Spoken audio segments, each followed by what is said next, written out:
국민 라디오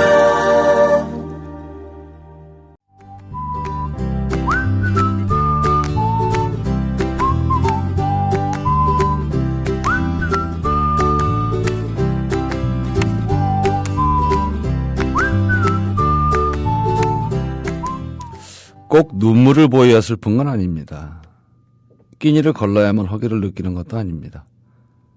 웃음을 통해서 서글픔을 감지하고 정황을 읽는 동안 늑골에 뻐근한 통증이 번집니다. 이게 바로 작가의 힘이죠. 이렇게 기자의 글은 사실관계를 알려주지만 작가의 글은 재미와 감동까지 포함하고 있습니다. 알바 패밀리라는 제목에서 예감할 수 있는 것은 현재 대한민국의 전 현실입니다. 그러나 고은규 소설가는 또 다른 방식으로 어느 가정의 애환을 그려냈습니다. 어제에 이어 알바 패밀리의 고군분투 속으로 들어가 보겠습니다.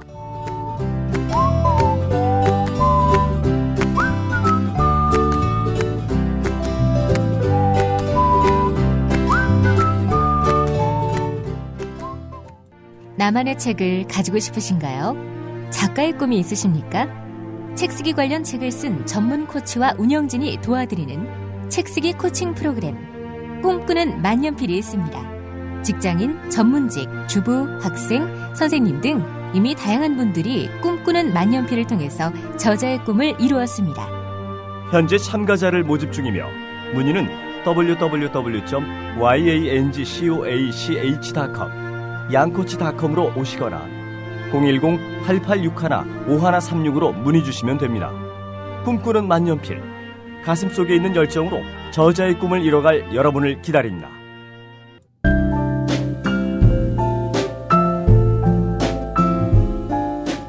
뇌에는 근육이 없습니다.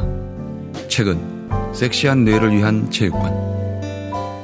국민라디오 전영관의 30분 책 읽기. 네, 알바 패밀리 고은규 소설가 다시 모셨습니다. 안녕하세요. 네, 안녕하세요. 예, 어제 이제 뭐라 그럴까요? 작가로서의 어려운 점들, 또 생업과 관계된 것들 이런 얘기들 해주셨는데 오늘은 이제 책 얘기를 좀 더 해주시죠. 네.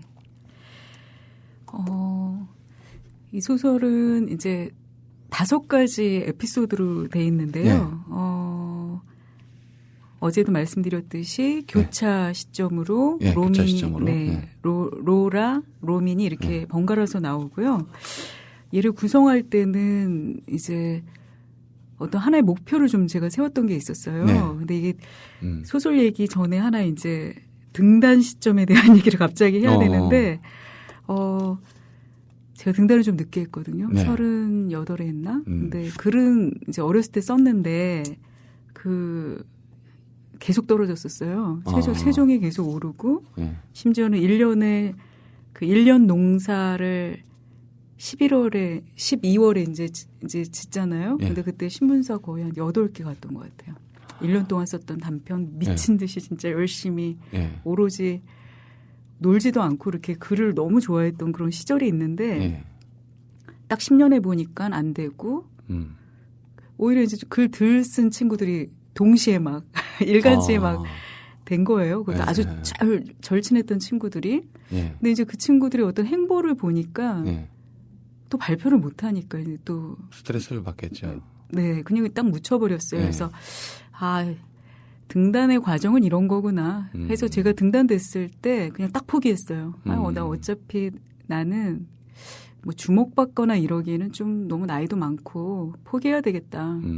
등단과 동시에 그냥 충분한 위로는 딱 받았거든요. 왜냐하면은 제가 삼풍백화점 무너졌을 때 썼던 소설을 37에 냈는데 그게 당선이 된 거거든요. 아유. 그냥 됐다 이걸로. 그리고서 이제 그때 다짐한 게 나 이제 장편 써야 되겠다라고 하고 있는데 청탁이 왔어요. 근데 이거를 너무 아까운 거예요. 단편 쓰는 게. 그럼 나는 지금 얘를 발표를 하는데 얘를 장편의 일부를 껴야 되겠다라고 머리를 엄청 굴려가지고 생각을 해서 그때 이 구성이 나온 거예요. 그러니까 하나씩 다 문예지 발표를 해도 독립성을 갖대. 네. 전체 소설에 꼈을 때 그냥 장편으로 읽을 수 있는 어떤 구성. 그거 아주 경제적이다. 네. 그게 슬픔을 아는 사람만 할 수 있는 구성인데. 그래서 사실 그 앞에 있는 에피소드 3개가 다 발표가 된 거예요. 그러니까 나중에는 고칠 때는 어떠냐면 너무 이게 하나 완벽하게 이렇게 완벽하다라는 거는 좀 완결성을 가지고 있는. 예. 독립성을 갖고 그래서 말을 또 만들어냈어요. 막 만나면 친구들한테 나는 이게 블록 소설이다. 뭐 하나 빼도 2개 빼도 마지막 5번째 에피소드만 견뎌준다면 뭐 무리 없어. 막 이거를 뭐 바꿔도 돼. 그래서 나온 구성이에요. 그래서 이제 읽으신 분들이 그냥 단편인데 장편이네 이렇게 얘기하는데 제가 시도했던 거는 그냥 맞은 거고요. 그래서 구성이 좀 애착을 갖고 있고 그다음에 스토리는 첫 번째 에피소드 같은 경우에는 주인공이 이제 로라라는 철없는 여자 아이인데 오빠한테도 막 욕하고 그러잖아요. 근데 얘 같은 경우는 제가 이것도 많이 얘기했는데 21세기 어떤 여성상 근데 소비의 덫에 걸린 여성상을 좀 상징을 해요. 그래서 나중에는 뭐 엄청난 자기가 믿던 소비자 보호법에 된통 당하는 캐릭터의 이야기죠. 환불이 안 되는. 네. 그러니까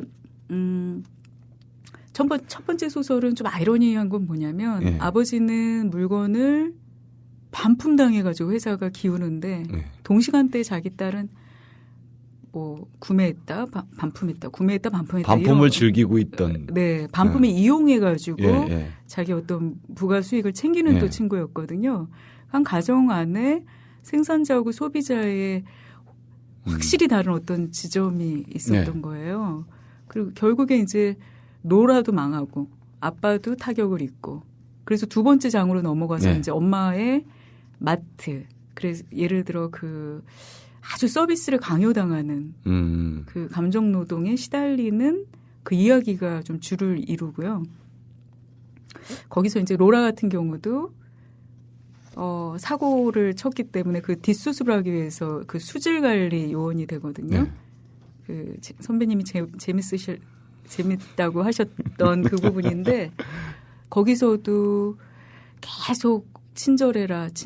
그래서 얘가 시골 많이 주니까 일을 하다가 굉장히 최선을 다해서 일을 그래도 비교적 하는 편이에요. 근데 결과적으로 거기서 그 창출된 수익은 누구한테 돌아가냐면 사장한테 돌아가거든요. 그렇겠죠. 근데 사장이 그 스포츠센터 팔아버려요. 그러니까 여기서도 이제 직원들이 구조조정이 일어나고 알바도 위태로운 상황이 그렇게 되고. 되겠죠. 그러니까 로라가 자기가 생각했던 어떤 거랑 또 틀리니까 또 많은 상처를 입고 돌아오는 길에 엄마가 일하는 모습을 봐요.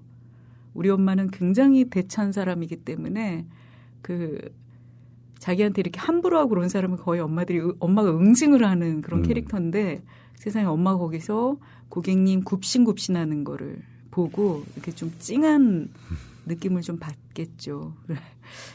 네. 2번째 에피소드까지는 그렇습니다. 마지막 거는 얘기하지 마세요. 네. 스포일러를 하면 안 되니까. 네. 3번째는 제가 어떻게 보면은 이제 현실에서 가장 많이 생각했던 부분이에요. 3번째 알 컬렉션이라는 그 백화점이. 그러니까 저희 집 앞이 역사인데 거기에 이렇게 아울렛이 좀 있거든요. 그래서 지하철 타고 지나가서 그러니까 거기를 항상 지나가야 되는데 어느 날은 지나가다 보니까 물건이 너무 많이 쌓여 있어요. 물건들이. 그리고 이제 가을쯤이었나?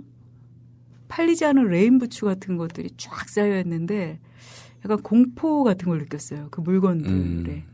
왜냐면은 제가 이렇게 뭐 물건을 버릴 때, 특히 옷을 버릴 때, 이거는 재활용이 되니까 괜찮아 하고 거침없이 버렸던 적이 있었는데 알고 보니까 세상에 일부만 재활용이 되고 수출이 되거나 그걸 다 소각을 한대요. 그러니까 내 돈 가지고 내가 물건 사는 것까지는 그렇다 치는데 그거를 막 버림으로써 자연에 끼치는 어떤 악영향. 그러니까 제가 태어나가지고 지금 45년 가까이 버렸던 것들을 딱 떠올리니까 섬뜩하고 네. 이건 또 별개의 문제지만 사는 동안 잡아먹었던 닭들. 다행히 제가 육류 별로 안 좋아하긴 하는데 네. 돼지, 소, 오리 얘네들. 네.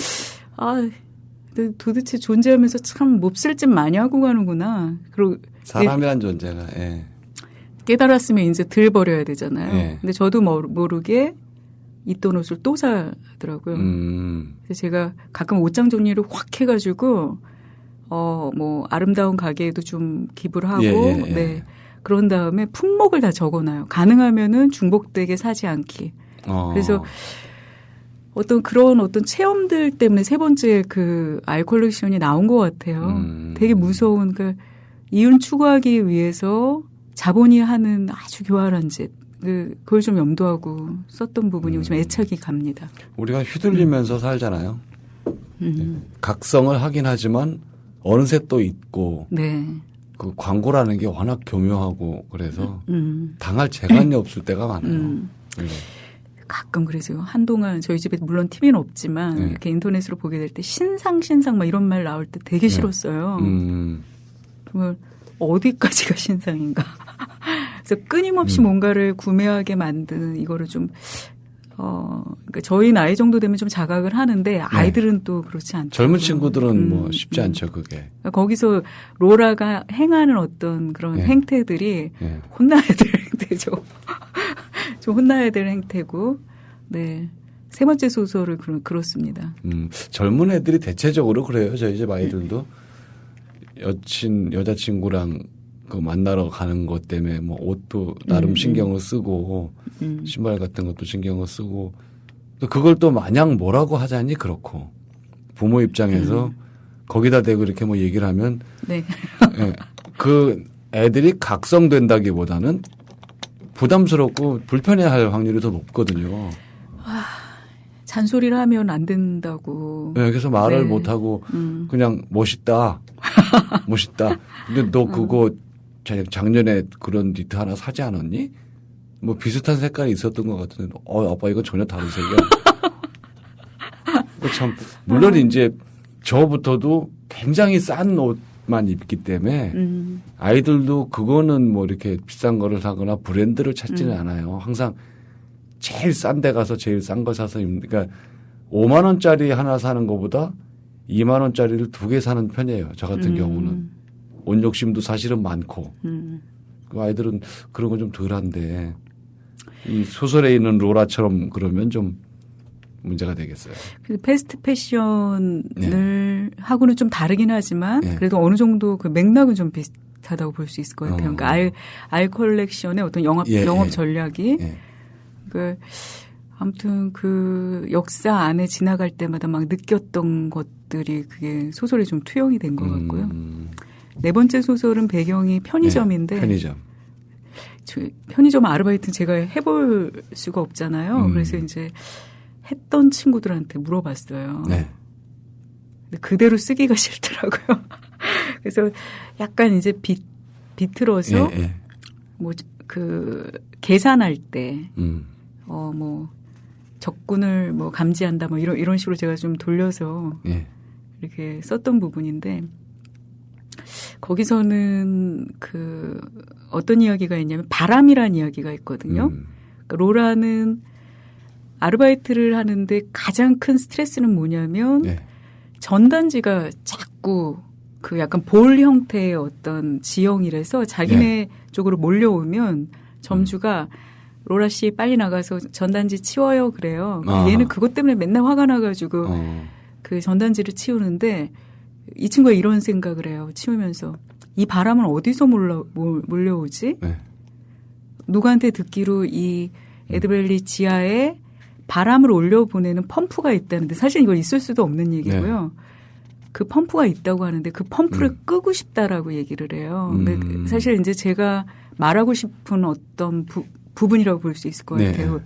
뭐냐면 우리 어떤 자본주의 안에서 우리 의지와 상관없는 무엇인가에 계속 휘둘리니까 그 펌프와 바람은 좀 그런 거의 상징이라고 볼 수 있을 것 같아요. 서글퍼지려고 그래요, 살살. 마음의 온도가 지금 조금씩 내려가고 있어요, 제가.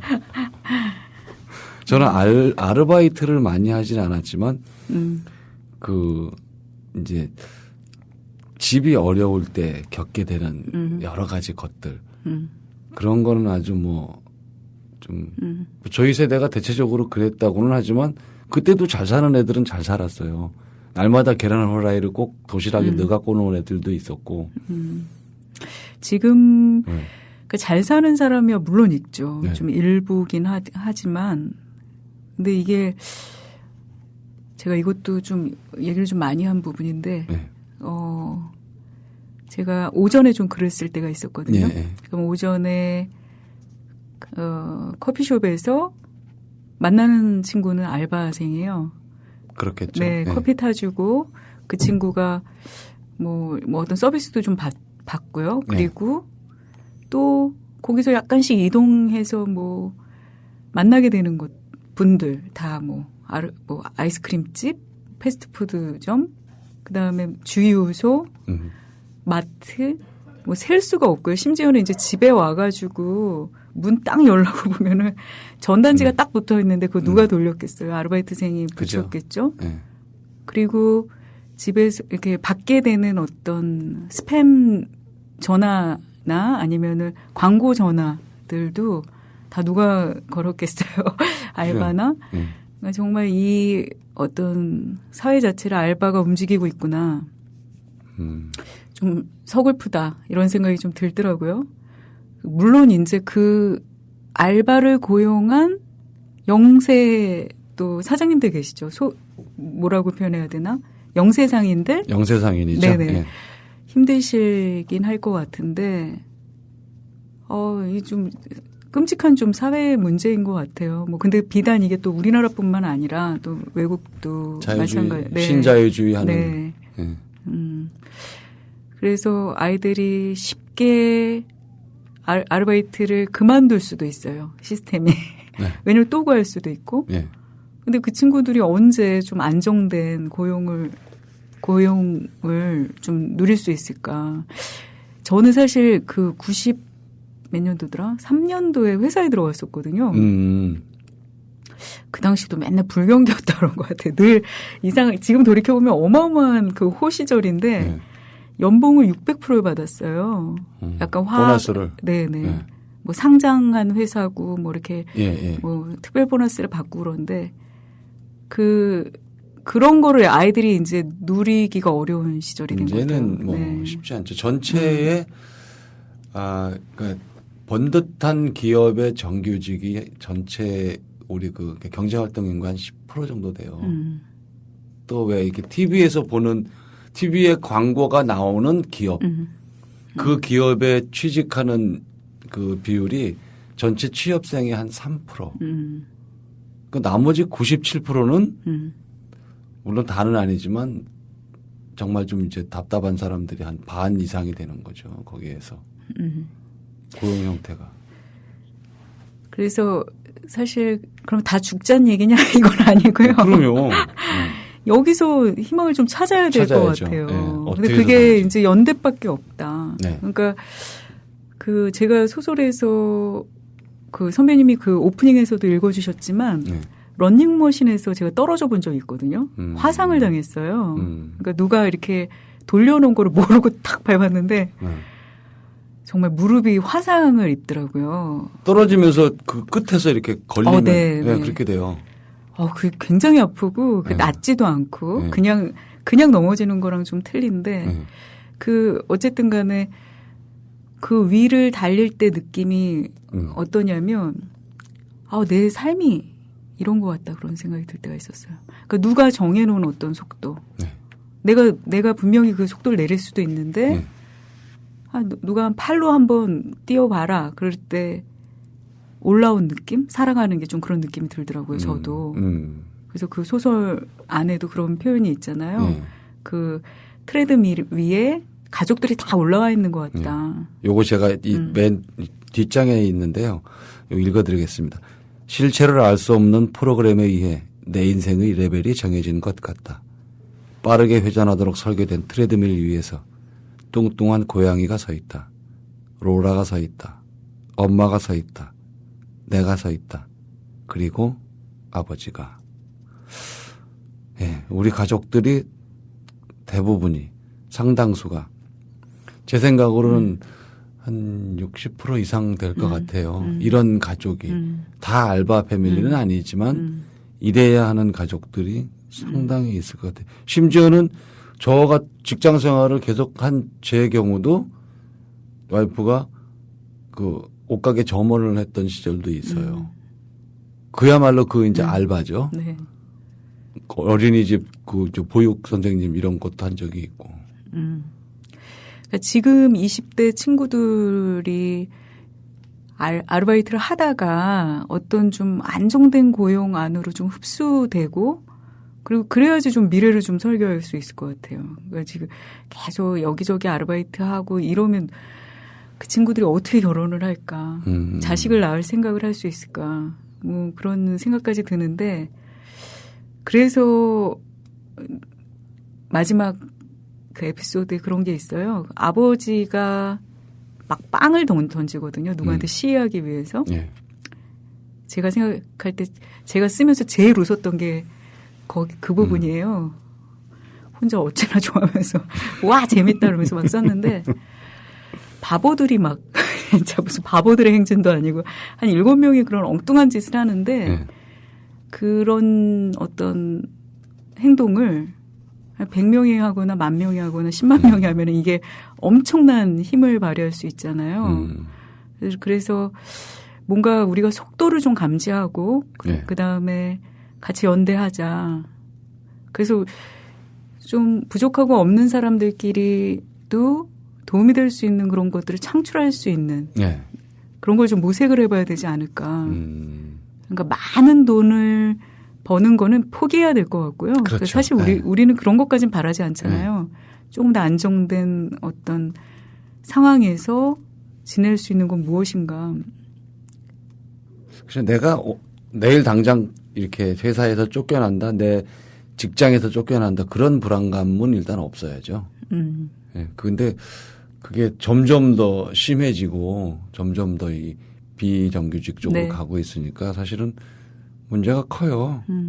그것도 소설가 고은규가 해결할 수는 없지만 그래도 고은규 나름의 뭔가 안도 제시를 하고 또 그런 현실을 보다 더 선명하게 한번 보여주고 그러면서 또 웃음도 잃지 않는 해설에도 그런 얘기가 있어요. 이 해설에도 지금 잠깐 이렇게 보니까 이른바 예술의 순정함과 고상함에 이끌리는 주류적인 흐름은 진지함에 반하는 속된 경거망동의 의혹의 눈길을 보낸다. 그런 이런 풍토 속에서 해학이란 얼마나 낯선 어휘란 말인가. 근데 해학이 필요하잖아요. 슬퍼도 한 번쯤 우리가 웃을 수 있어야 되는데. 그동안 썼던 어떤 주제들이 트라우마, 고독사 이런 데 다 읽고 나면은 왜 그랬어? 그렇게 얘기하는데 그래서 앞으로의 그냥 제 전략이고요. 네 번째 소설도 좀 비슷할 것 같고 즐거움 좀 드리고 싶어요. 읽으면서 좀 빵빵 터졌으면 좋겠는데. 그 문체나 이런 것 물론 뭐 사실 스토리 자체는 그 줄거리만 뽑아놓고 보면 대체적으로 단순하잖아요. 크게 막 어마어마한 스토리가 있는 건 사실은 아닌데 소설이라는 게 뭐 아주 뭐 어마어마한 장편 소설이 아닌다면 그럴 만한 게 없는데 또 이 나름의 뭐라 그럴까요? 특징? 고온교식. 그거는 저는 아주 찬성하는 쪽이에요. 그래서 너무 무겁거나 가볍지도 않고 나름의 뭔가가 분명해서 독자들이 굉장히 좋아할 것 같단 말이죠. 제가 보니까 제 팬은 중고등학생들이 좋아하는 것 같더라고요. 그러니까 리뷰를 쓴 걸 보면 별을 5개를 눌렀어요. 그래서 고맙다 하고 딱 들어가고 네. 이거는 진짜 100% 중학생이거나 고1밖에 안 됐어요. 근데 뭐 이거는 이 소설은 그리고 뭐 쓰질 않아요.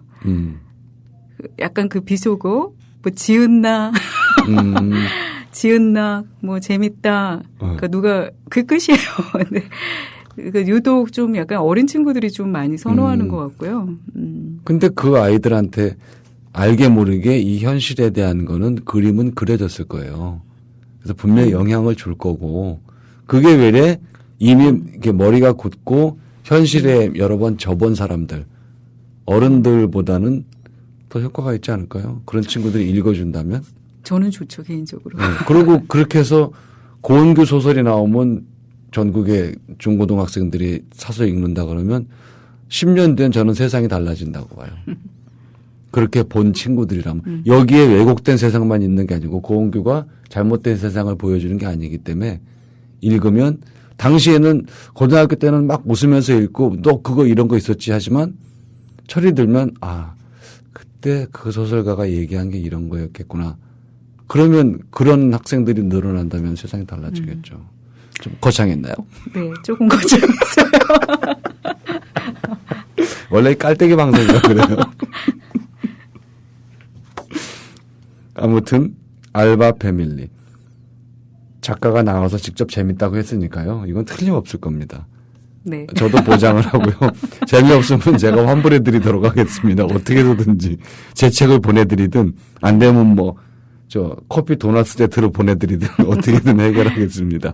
자, 오늘 고은교 소설가 모시고 알바 패밀리 신작 얘기 들어봤습니다. 오늘 말씀 고맙습니다. 네, 고맙습니다. 네. 네. 대한민국의 이 알바라는 고용 형태가 아주 난무하고 있습니다. 비정규직의 일종이지만 훨씬 더 열악합니다. 예전에는 이렇게 학생들이 잠시 일하는 방식이었는데 이제는 청년층 전체로 번져 있죠. 성인들도 이런 유사한 고용 형태에 시달리고 있습니다. 미국 영화를 보면 당신 해고야 이렇게 말합니다. 그 당신은 종이박스 하나 들고 직장을 나오죠. 여기까지는 표면 구조입니다. 미국도 쉽게 잘 된다고요? 맞습니다만 그들은 그 이후에 대한 조치들이 우리보다 훨씬 견고합니다. 직업을 구하기도 쉽습니다. 또 직업에 대한 철학도 우리보다는 유연합니다. 대한민국은 어떨까요? 한번 밀려나면 끝입니다. 저 역시도 10달을 실직 상태로 고민에 빠져 지낸 적이 있습니다. 알바 패밀리라는 책 제목이 대한민국의 현실을 정면으로 반영합니다. 청년층 알바 인구가 100만을 넘었다는 기사가 있고요. 전체로 보면 200만가량 된다고 합니다. 경제 인구를 1,800명으로 잡으면 1,800만 명하고 이렇게 잡으면 11% 정도 됩니다. 아울러서 전체 경제 인구 중에 번듯한 대기업 정규직은 10% 정도에 불과합니다. 여러분은 지금 어디에 속하셨습니까?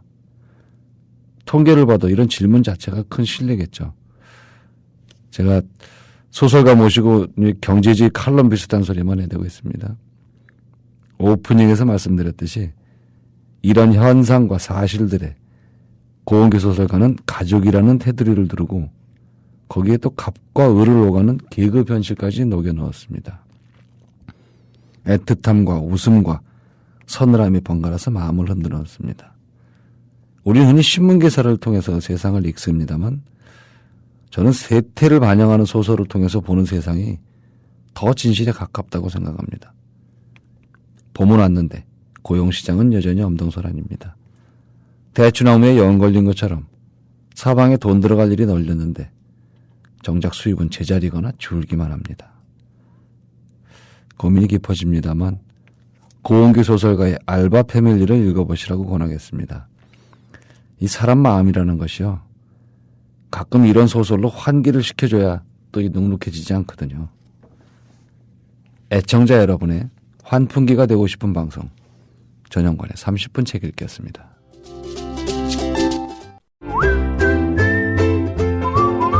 국민라디오 팟캐스트 응원하는 가장 쉬운 방법 아시나요? 다운로드하기, 별점 주기, 댓글 달기, 구독하기. 국민 라디오 팟캐스트 널리 알리는 가장 쉬운 방법. 다운로드하기, 별점 주기, 댓글 달기, 구독하기. 기억하세요. 다운로드하기, 별점 주기, 댓글 달기, 구독하기.